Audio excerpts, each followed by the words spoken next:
नमस्कार दोस्तों, मैं हूं प्रवीण कुमार और आपका स्वागत करता हूं आपके अपने चैनल इंडस्ट्रियल एक्सीलेंस में। लीन मैन्युफैक्चरिंग की इस प्लेलिस्ट में आज का हमारा विषय है हाई बेस मेथोलॉजी।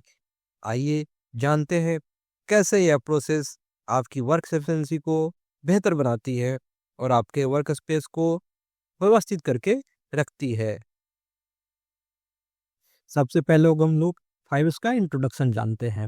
5S का डेफिनेशन कहता है 5S मेथोलॉजी जापान की एक वर्कप्लेस मैनेजमेंट सिस्टम है जिसका उद्देश्य वर्कप्लेस को एफिशिएंट, ऑर्गेनाइज और प्रोडक्टिव बनाना है। इसका नाम 5 जापानी शब्दों से लिया गया है जो कि हैं सीरी, सिटोन, सेइसो, शिकेत्सु और शित्सुके।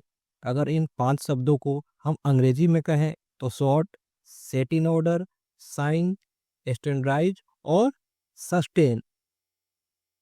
अब हम 5S के पांचों एस को धीरे धीरे समझते हैं। पहला एस है सॉर्ट, यानी अंग्रेजी जापानी बात करें तो सीरी। तो सॉर्ट का अर्थ है दोस्तों अनावश्यक वस्तु की पहचान करना और उन्हें अपने वर्कप्लेस पे से हटाना। इसका बेनिफिट ये होता है कि हमारे वर्कप्लेस में केवल हमारी जो ज़रूरत की चीज़ें हैं वही रहती है।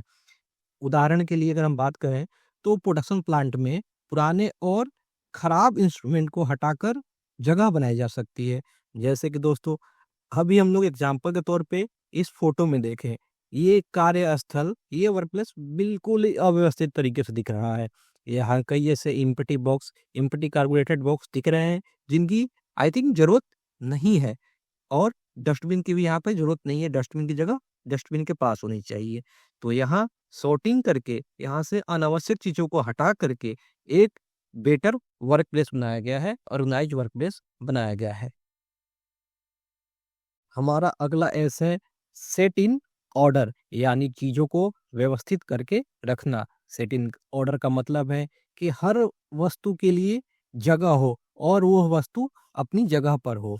उदाहरण के लिए अगर बात करें तो इंस्ट्रूमेंट को सेल्फ लेबलिंग करके लगाना ताकि कोई भी वस्तु हम आसानी से ढूंढ सकें। हमारा चीज़ों को ढूंढने का रिट्रीवल टाइम कम से कम हो सके। तो दोस्तों आइए हम इस चीज़ को तस्वीर में लगे उदाहरण से समझते हैं। यहाँ हम देख पा रहे होंगे स्पैनर्स को कैसे ऑर्डर में सेट करके रखा हुआ है। एक छोटे से लेकर के बड़े ऑर्डर की तरफ बढ़े हुए हैं। अगर हमें छोटे साइज की स्पैनर चाहिए तो हम सबसे पहले छोटे साइज से निकाल सकते हैं। सेम वैसे ही ऊपर स्क्रू और नट को उनकी जगह दे करके उनको बॉक्स में रखा हुआ है ताकि हम जो भी स्क्रू, जिस साइज का स्क्रू, नट, बोल्ट की जरूरत पड़े वो हम आसानी से ले पाए। सेम वैसे ही यहाँ बिट भी व्यवस्थित तरीके से रखे हुए हैं।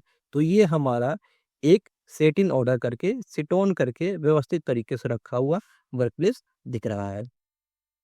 5S का अगला एस कहता है साइन। साइन का उद्देश्य कार्य क्षेत्र, वर्कप्लेस को साफ और मेंटेन रखना है। उदाहरण के लिए मशीनें, उपकरण की नियमित सफाई, गैंगवे की नियमित सफाई, अपने फ्लोर की नियमित सफाई। दोस्तों सबसे जो फायदा होता है सफाई का वो होता है मशीनों का। अगर हमारी मशीनें सही से सफाई रहेंगी तो वो लंबे टाइम तक टिकी रहेंगी, उनका लाइफ बढ़ेगा। अगला एस कहता है स्टैंडर्डाइज्ड, यानी जो भी हमारे पास चीजें हो वो एक स्टैंडर्ड तरीके से रखा हो। स्टैंडर्डाइज का मतलब है कि प्रोसेस को स्टैंडर्डाइज करना ताकि सभी 5S का पालन कर सके। स्टैंडर्डाइज के अगर हम बात करें तो एक उदाहरण की बात करें तो एक चेकलिस्ट या एसओपी बनाना जिसके थ्रू सारी चीजें चेक की जाए कि हमारा वर्क प्लेस एक वेल मैनेज तरीके से मैनेज है या नहीं, और नहीं है तो उस पे एक्शन लिया जाए। हाईवेज का अगला एस है सस्टेन, शित्सुके। सस्टेन्स का अर्थ है कि 5S को अपनी आदत में शामिल करना। 5S को दोस्तों हम आदत में कब शामिल कर सकते हैं? जब इसके लिए रेगुलर ट्रेनिंग होती रहे और उसके लिए ऑडिट होती रहे। 5S को शामिल करने के लिए, सस्टेन करने के लिए पूरी टीम को एक साथ हाथ से हाथ मिलाकर काम करना पड़ेगा। अगर हम 5 एस को अपने वर्क प्लेस में लागू करते हैं तो उसके बहुत सारे फ़ायदे होते हैं, जिसमें से जो मेजर फ़ायदा है वो है वर्क प्लेस साफ और सुरक्षित रहेगा।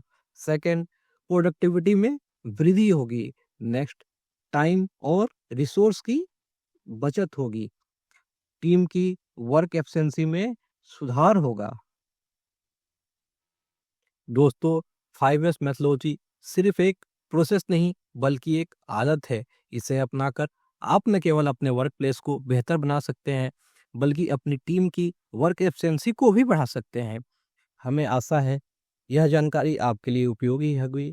अगर आपको यह वीडियो पसंद आया हो तो लाइक करें, शेयर करें और हमारे चैनल इंडस्ट्रियल एक्सेलेंस को सब्सक्राइब करें। धन्यवाद।